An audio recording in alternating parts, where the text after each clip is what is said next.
Jamal Niaz here with the legendary Dave Meltzer. How are you doing today, Dave? I'm really tired, but I'm doing pretty good. You're wearing this vibrant hoodie, giving off dude love vibes. What was the idea behind this? I got it, and people always... I brought it to a PWG show once, and everybody commented on it, so it's kind of like... Just stuck. It's stuck, yeah. Like last night I was out with a different sweatshirt, and people on the internet were going like, wait, how come he's not wearing that? So it's like, okay, I guess I got to wear this one. So we're here at Wrestling Media Con. What have you made of it so far? How's your day been? Oh, it's been a lot of fun. You know, it's been interesting. I interviewed Pat Patterson, who was in the main event of the first wrestling show that I ever saw, so that was pretty cool. And got to hang around with him for a long time, so heard a lot of good stories from Patterson. You know, I mean, I know a lot of them, but it was fun. Now, it's been quite the past, I was going to say past week, but month really. It's been an absolutely stacked month of pro wrestling. Obviously, the highlight was obviously All In last week. What were your thoughts on the event as a whole, and what were the standout moments for you? I mean, the event itself was a huge success, but it was a huge success the day the tickets went on sale and they sold out. From there, it was just like, okay, I knew the matches would be good because you look at the talent. Those guys were going to book the top talent, and they were going to book them in matches that were going to be good. And you know, I mean, it was a great show. It was a little bit of something for everyone, but it was more. I mean, it was more really the showing of the power of their promotional ability. I mean, it blew me away. I mean, it's not that they sold out. I mean, it's like, because we knew they sold out, but I mean, it really made me feel that, and I think they all know that they could have sold out a much bigger building, and that they really made themselves into big stars. I'm really proud of those guys. Yeah. You know, all of them. You know, Cody and the Young Bucks. I mean, they've worked very, very hard at this, and they've been, you know, they've really turned into stars. You know, it's really cool to. I mean, Cody was a star from WWE, but I mean, the ability to make yourself. You know, most guys when they go from WWE to out of WWE, they become smaller stars, and he made himself a bigger star. So I'm really proud of him for that, and of course the Young Bucks. You know, their whole, you know, unique path to stardom. You know, they created a format, so to speak, where, you know, they've made themselves stars, but they've also made Adam Page and Flip Gordon and these guys into stars, and it's just been a really cool thing to watch their creativity. I mean, you know, those guys have been great wrestlers for years, but to see their creativity on a marketing standpoint and just see the whole thing, the success of everything, was really fun to see. Do you see these all-in events becoming a lot more regular now in terms of... It's a million different variables. It's impossible to say. If they don't go to WWE, there obviously will be another one. I don't know how many you can do a year. I mean, that's a real possibility that they go to WWE. Yeah, it's you've got to consider a possibility. Vince has all the money in the world, and you know, you can't. I mean, I can't speak for them. I know the decisions that they're making, and I think that they want to stick together as a group, and we'll see what happens. But they would have to consider it. You have to consider it. But this shows that they have a venue. You know, there's reasons that they don't need to go, but they never needed to go. Yeah. You know, just a question of, you know, there's just variables. You know, it's like, can they make big money? You know, who's out there on the thing? You know, as far as what offers are going to be out there for those guys because they're franchise players on the underground scene. And but if they go to WWE with the right angle, I mean, they could be in the hottest angle in wrestling in years and years and years, because you go to WWE show, there's Bullet Club shirts everywhere. I mean, it's a ready-made big angle. It's like there's a part of me that says you can't turn it down, but then there's another part of me that says, do you want to go and work 200 days a year when you can work 100 days a year? They got family. I mean, there's so many variables. I know that everything's up for being considered. Put it that way. Let's talk a bit about WWE, the current state of Raw and SmackDown. Obviously, the main storyline on Raw at the moment is Roman Reigns and Braun Strowman with the reintroduction of the Shield. Yeah. Do you think that has been a success so far, the reintroduction of the Shield? Yeah, but that was guaranteed to be a success. You know, they meant to do it last year, yeah. And then Roman Reigns got the mumps, and then Dean Ambrose got hurt, so they never really got it off the ground. So it's been something that they've been wanting to do for a long time. It was a guaranteed hit that it was going to work as the babyface reuniting of the Shield for a certain amount of time. You know, after that, you know, who knows? You know, and at that point they'll probably turn one of them. So Dean Ambrose, is that what you're thinking of? I mean, that was the original idea. Yeah. That was, Dean Ambrose and Seth Rollins was scheduled to be a match at WrestleMania this last year, but Dean Ambrose got hurt. And then Jason Jordan was in that spot, and he got hurt too. Yeah. So, things, that's the nature of the wrestling business, especially, the injuries change everything and open up opportunities and just change matches, And let's talk a bit about the SmackDown side of things. We've got AJ Styles and Samoa Joe. Arguably the hottest feud on the main roster right now. Because of Joe. Joe's doing a great job. Do you think he is the successor to the WWE title? Do you think He could get it. I don't think it's a lock. I thought Nakamura was going to win the title and he didn't. So, I don't know what's going to happen with Joe. It's to prolong the program, Joe should win.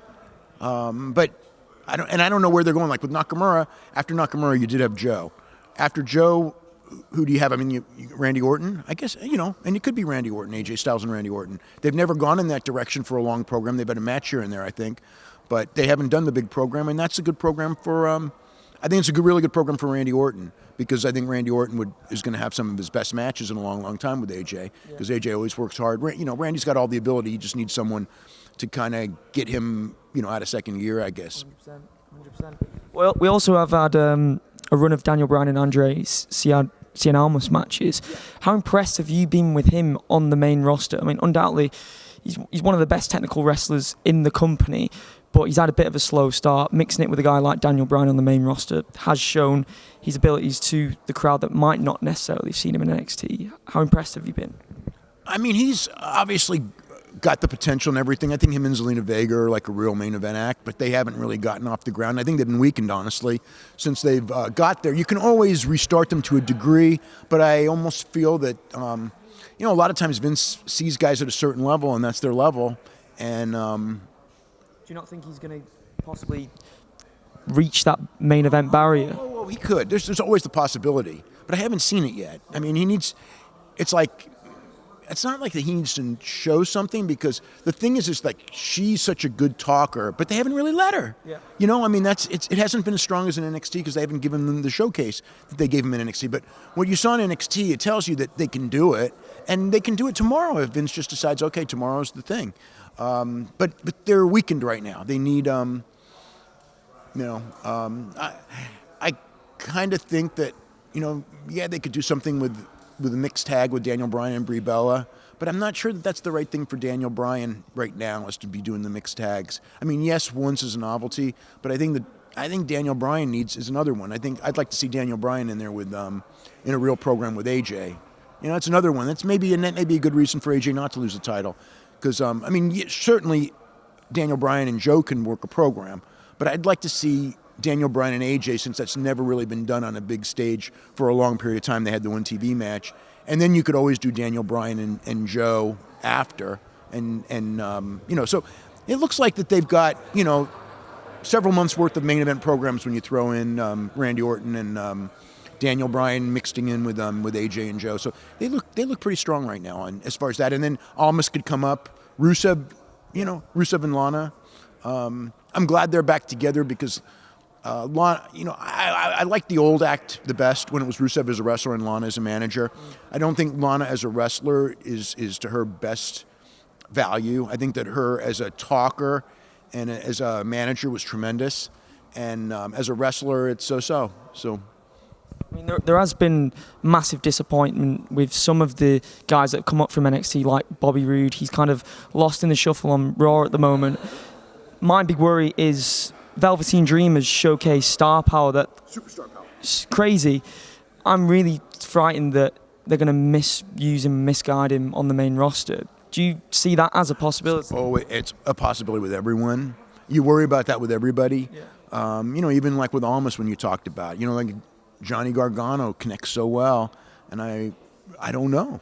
It's up to Vince. Vince sees things a certain way, and you don't know, and sometimes Vince just changes his mind. But yeah, I mean, the thing with Velveteen Dream's going to make it, and the reason I say that is because he's so young, and because he's so young and already so good at this level.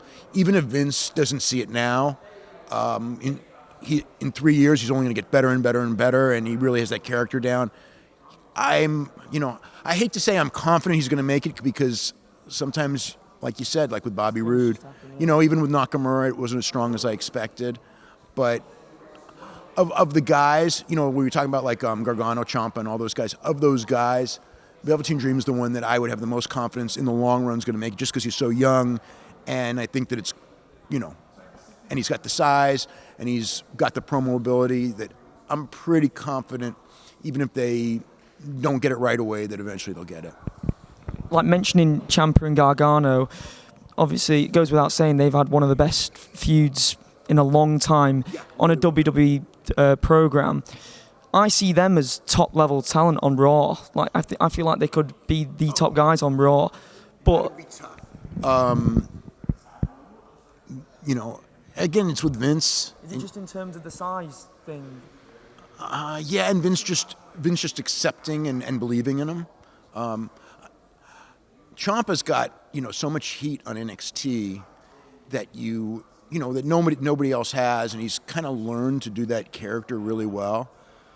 But even so, I don't know. I mean, they got the ability. It's not that they can't do it. It's just a question if they'll get the push. The push, yeah. It's all about Vince and the push and everything like that. There's a lot of competition, but yeah, it should be in their favor that they've had the best feud. But I see like Gargano almost halfway turning heel, which is fine. To me, in NXT, it's fine because you want to try everyone out in every position. Like if this was the main roster and Gargano was as over as he was as a babyface on the main roster as he was in NXT, and then they did the turn right now, or they were teasing it, or the way it's booked and everything, I would be really upset because I would go, God, the guy's like a natural babyface who's connecting like, only Daniel Bryan does.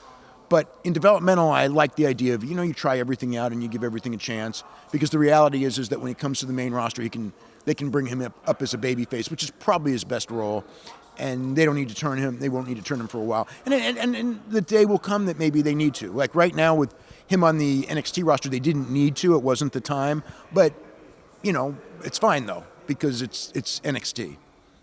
Now we all know what your match of the year is in general, but I want to know in WWE, on WWE TV in general, what is your match of the year? Oh my God. I'll say a main roster one, and then from NXT. It's hard. NXT I would go with maybe Almas and Gargano. Yeah. I think Almas or Gargano Ciampa. Those are the two. But on the main roster, nothing is just. They've had a lot of good ones, but nothing's like just killed. There's been some killer matches on 205 Live that have gone under the radar as well. Yeah. Buddy Murphy and Mustafa Ali was fantastic.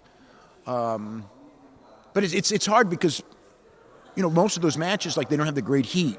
So, and I always want, like, when you're talking about match of the year, you want that great heat. Yeah. So that kind of holds it back a little bit. I don't know. There's what main roster match has really been a killer? I enjoyed AJ Styles and Samoa Joe at SummerSlam, but again, like I said, it was very good, but I don't know.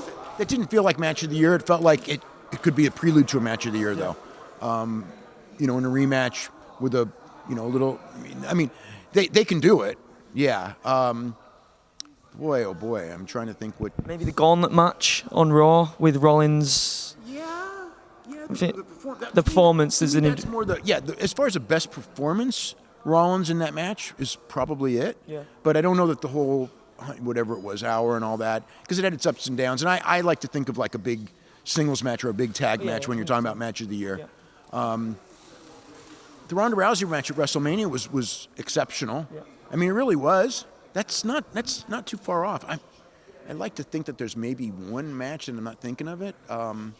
Yeah, my mind's gone pretty blank. It's weird. There's a lot of, like you said, a lot of solid matches, but nothing that's kind of exceeded. The problem, I think, is that this year, between NXT and New Japan, there have been so many fantastic matches that there's nothing on the main roster that's come close to those matches. So it's like I don't think of anything when you ask me like matches that stand out, and I can immediately there's like 10 matches in New Japan that I come up with right away, and then there's a couple in NXT.